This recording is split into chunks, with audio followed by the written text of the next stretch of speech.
They mocked her tiny inheritance until she opened the hidden vault in the barn.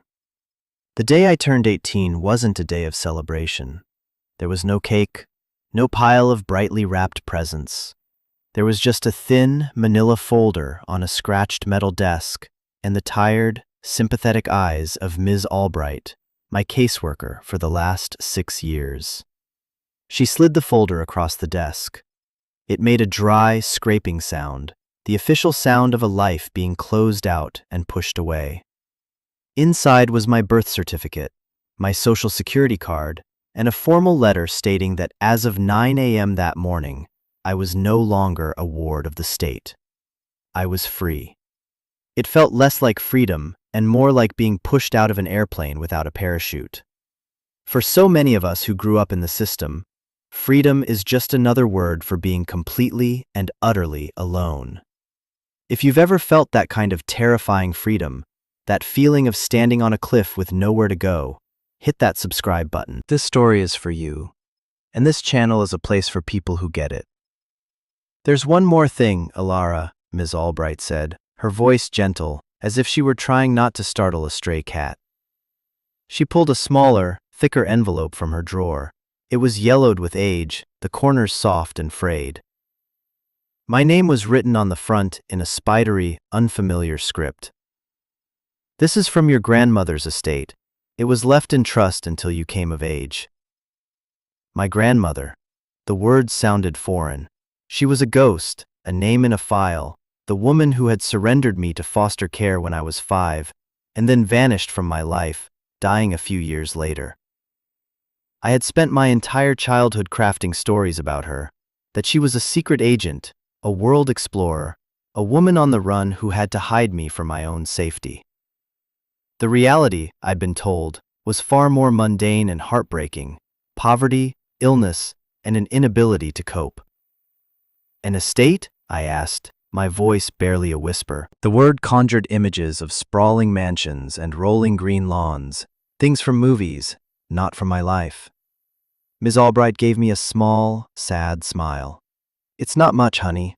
I don't want you to get your hopes up. She was right not to. The inheritance consisted of 3 things. First, a cashier's check for $753. The exactness of the amount felt almost insulting. Second, a deed to a property in a town I'd never heard of, Havenwood, a place somewhere deep in the state's rural heartland. The accompanying photos, stapled to the legal document, showed a collapsing farmhouse and a barn that looked like it was one strong gust of wind away from becoming a pile of splinters. The final item was a single, heavy, rust-pitted iron key. It was ornate and old-fashioned, the kind of key you see in fairy tales, the kind that opens a dragon's hoard or a secret garden. This one, I suspected, opened a door to more problems. The property taxes haven't been paid in 2 years, Ms. Albright continued, her tone all business now, a defense against the raw disappointment she saw on my face. You'll owe the county about $1,200. And there's an offer on the table. A development company, Northgate Holdings, has been trying to acquire the land for a while. They're offering $10,000 for it, as is. The lawyer handling the trust, a Mr. Davies, says it's the best you're likely to get. His card is in there. Honestly, Alara, it might be your smartest move. Take the money, pay the back taxes, and you'll have a little nest egg to start over. $10,000. After taxes and fees, it would be enough for a security deposit on a tiny apartment and a few months of ramen noodles. It was a lifeline, a pathetic one, but a lifeline nonetheless. The other kids at the group home had been whispering about my secret inheritance for weeks, imagining I was about to become a teenage millionaire. When I told them what it really was, the whispers turned to snickers. An old barn and a pile of debt, one of them had said, loud enough for me to hear. Some jackpot. They were right. It was a joke. A cruel punchline to a childhood that had already been full of them. But as I sat there, staring at the key in my palm, feeling its cold, solid weight, a strange feeling washed over me. It wasn't hope. It was something quieter, deeper. It was a sense of ownership. For the first time in my life, something in the world however broken and worthless, belonged to me. That key was the first piece of my own story that I had ever held in my hand. I slipped it into my pocket, the jagged metal pressing against my leg. I would go to Havenwood.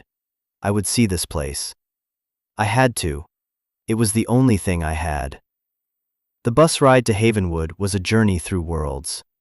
It started in the familiar gray maze of the city, all concrete and steel, the windows reflecting a sky the color of dishwater. I watched the group home, a blocky brick building that had been my entire world, shrink until it was just another anonymous shape in a landscape of them. The bus wheezed through sprawling suburbs, past identical houses with manicured lawns that felt more alien to me than the surface of the moon. Then, gradually, the buildings thinned out. The concrete gave way to asphalt, then to gravel shoulders. The world turned green. Fields of corn and soy stretched out to the horizon, broken only by the occasional silo or cluster of farm buildings. The sky opened up, vast and blue, dotted with clouds that looked like they had been painted there. I pressed my forehead against the cool glass of the window, watching the miles spool by. Each one felt like a thread being pulled from the tangled knot of my past, leaving me a little lighter, a little more untethered. I was the only one who got off at the stop for Havenwood. It wasn't even a station, just a faded signpost at a crossroads next to a gas station with a flickering neon sign. The bus pulled away with a sigh of its air brakes, leaving me in a cloud of diesel fumes and a silence so profound it seemed to have a physical weight. The air smelled different here. It smelled of damp earth, of cut grass, and something else, something faintly sweet, like clover. I checked the crumpled map Mr. Davies's office had sent. The property was about 2 miles down a road called Sparrow Creek Lane. There were no taxis, no Ubers, just my own 2 feet. I hoisted the duffel bag that contained all my worldly possessions onto my shoulder and started walking. The town itself was a handful of buildings clustered around the crossroads.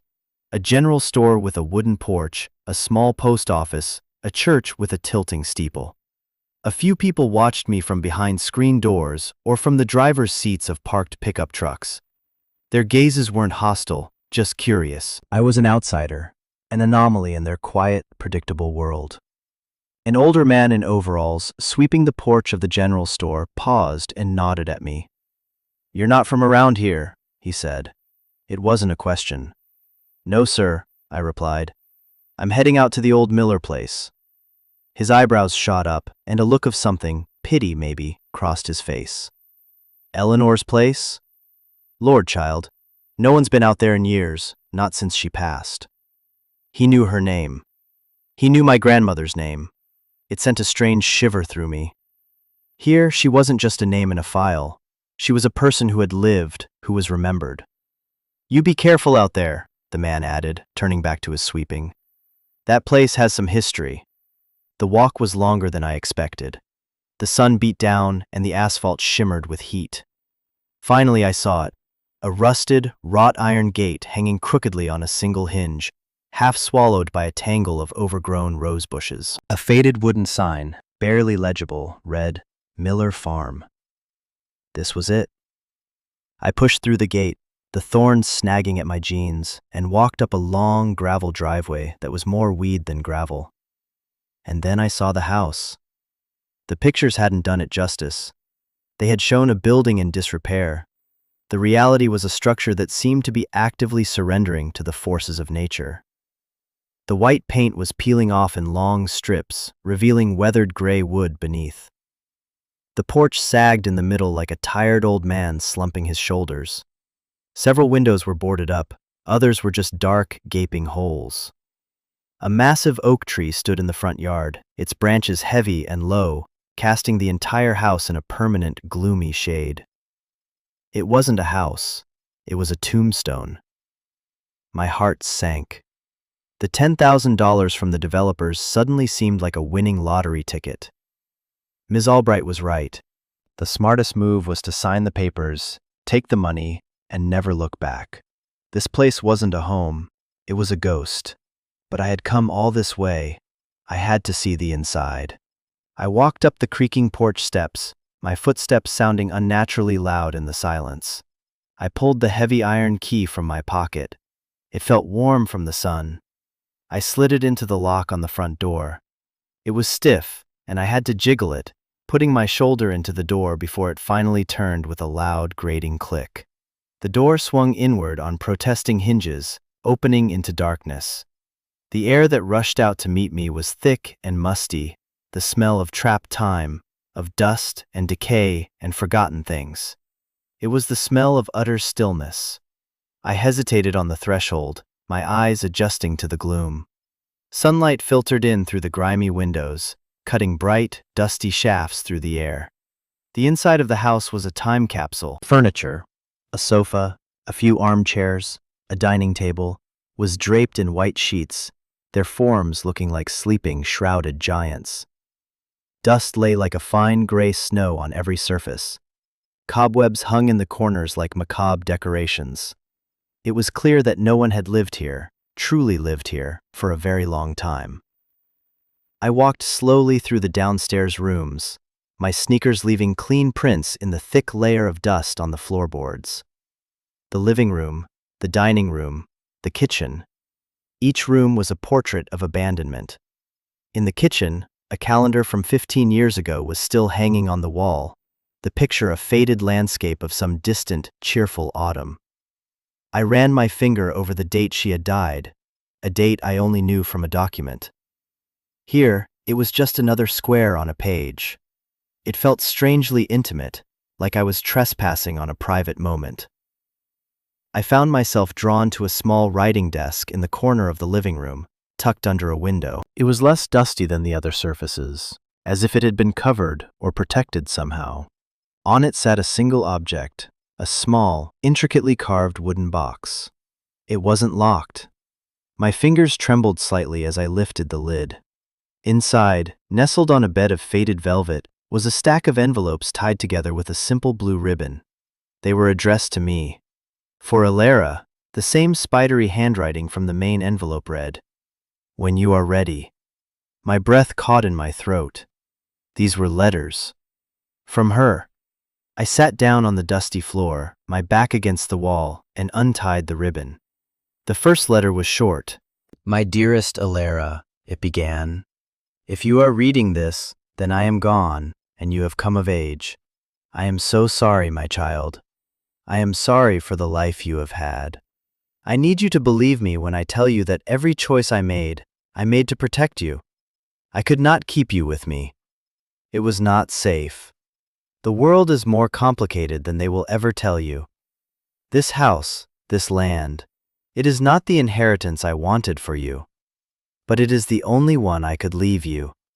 It holds the key to your past, and perhaps to your future. I have left you a small amount of money for your immediate needs. It is hidden where I always kept our savings, where the grain is stored but the mice can't reach. Go to the barn. Look for the broken ladder. From the third rung, count 5 paces toward the north wall. You will find what you need to start. But that is just the beginning. This is your story now. Be brave. Your loving grandmother, Eleanor." The barn. The letter was a map, a set of instructions from beyond the grave. A wave of conflicting emotions washed over me. Grief, anger, and a flicker of something I hadn't felt in years. Intrigue. She hadn't just abandoned me. She had a plan. A strange, cryptic, posthumous plan. I stood up, the letter clutched in my hand. The dust motes danced in the shafts of light. The house was silent, watching me. I had a choice. I could ignore it, walk away, take the developer's money and run. Or I could follow this breadcrumb trail she had left for me. I could go to the barn. It wasn't really a choice at all. I had to know. I walked out the back door of the house and stood for a moment, letting my eyes adjust to the bright afternoon sun. The barn was even more imposing up close than it had been from the road. It was a massive structure, its red paint faded to a dull, rusty brown, its roofline sagging in the middle. The huge double doors were held shut by a thick, weathered wooden beam. It took all my strength to lift the beam out of its iron brackets and heave one of the doors open. It groaned in protest, scraping a deep arc into the dirt floor as it moved. The interior of the barn was cavernous and dark. The air was heavy with the smell of old hay, dust, and dry rot. High above, shafts of sunlight pierced through holes in the roof, illuminating swirling columns of dust like spotlights on an empty stage. The place was filled with the ghosts of a working farm. Empty stalls lined one wall, their wooden gates hanging open. Rusted tools, pitchforks, shovels, a scythe, leaned against the walls, looking like ancient, forgotten weapons. In the center of the vast space sat a dilapidated tractor, its tires flat, its engine shrouded in a thick blanket of cobwebs. It was a cathedral of decay. I remembered the letter's instructions. Look for the broken ladder. I scanned the cluttered space. Against the far wall, half buried under a pile of old tarps, I saw it. A tall, wooden ladder, one of its rungs splintered and broken. My heart started to beat a little faster. This was real. I pulled the tarps away, sending up a cloud of dust that made me cough. The ladder was heavy, but I managed to drag it out into the open. From the third rung, count 5 paces toward the north wall. I placed my hand on the third rung, feeling the rough, splintered wood. I looked toward the north wall of the barn, a solid wall of weathered planks. I took 5 deliberate, measured steps, my boots crunching on the dirt and stray bits of straw.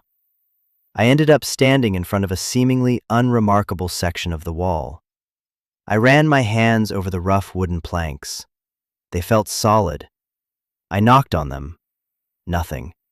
I pushed. Still nothing. I read the letter again. Where the grain is stored, but the mice can't reach. It had to be here. I got down on my hands and knees, examining the floor where the wall met the dirt. Nothing. I looked up.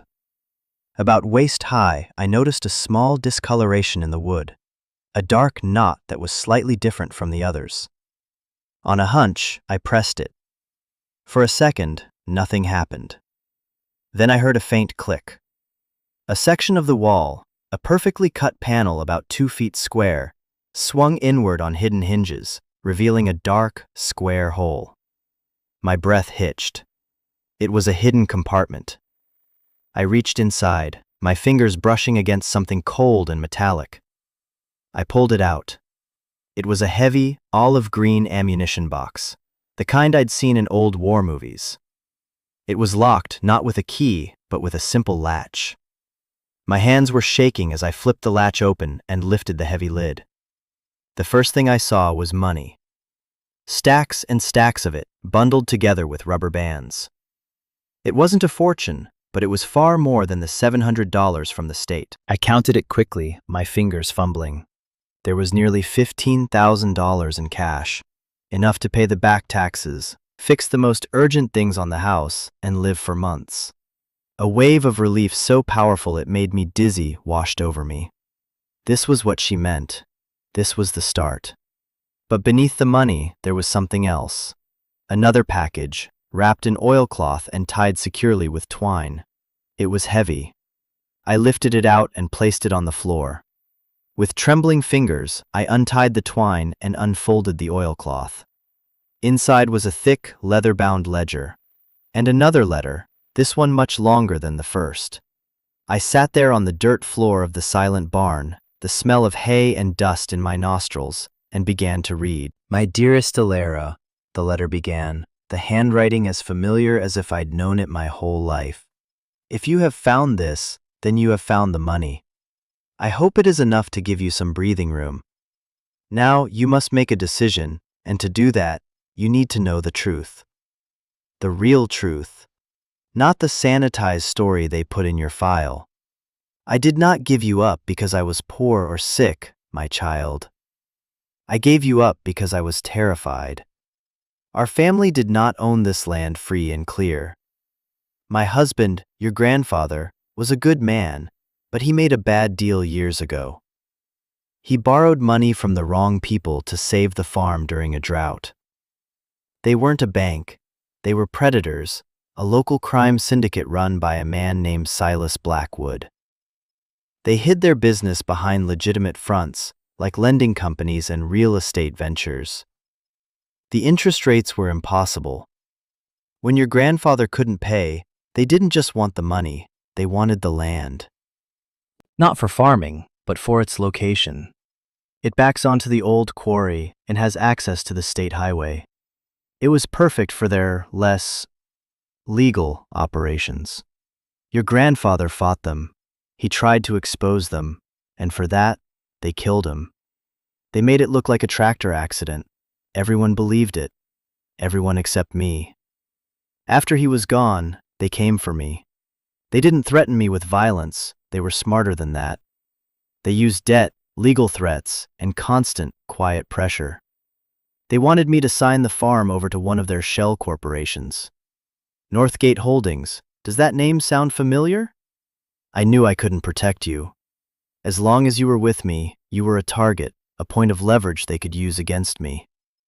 The hardest thing I have ever done was walking you into that social services office. I told them I was unfit. I let them think the worst of me. I let the whole town think the worst of me. Because your safety was the only thing that mattered. Hiding you in the system, making you a ward of the state, was the only way I could make you invisible to them. It was the only way to save your life. I spent the next 10 years fighting back in the only way I knew how. I couldn't go to the police. Blackwood had people on his payroll. So I watched. I listened. I gathered evidence. Every time one of their men came to the farm to negotiate, I recorded them. Every threat, every veiled offer. I tracked their finances, their shell companies, their land grabs. It's all in this ledger. Names, dates, account numbers, everything. It is my life's work. It is the truth. And now, it is yours. You have a choice, Alara. A choice I never had. You can take the $15,000. It is clean money I saved over years, bit by bit. You can walk away from this place. Sign the deed over to Northgate, take their blood money, and disappear. Start a new life somewhere far away from here. No one would blame you. I certainly wouldn't. You deserve a life of peace.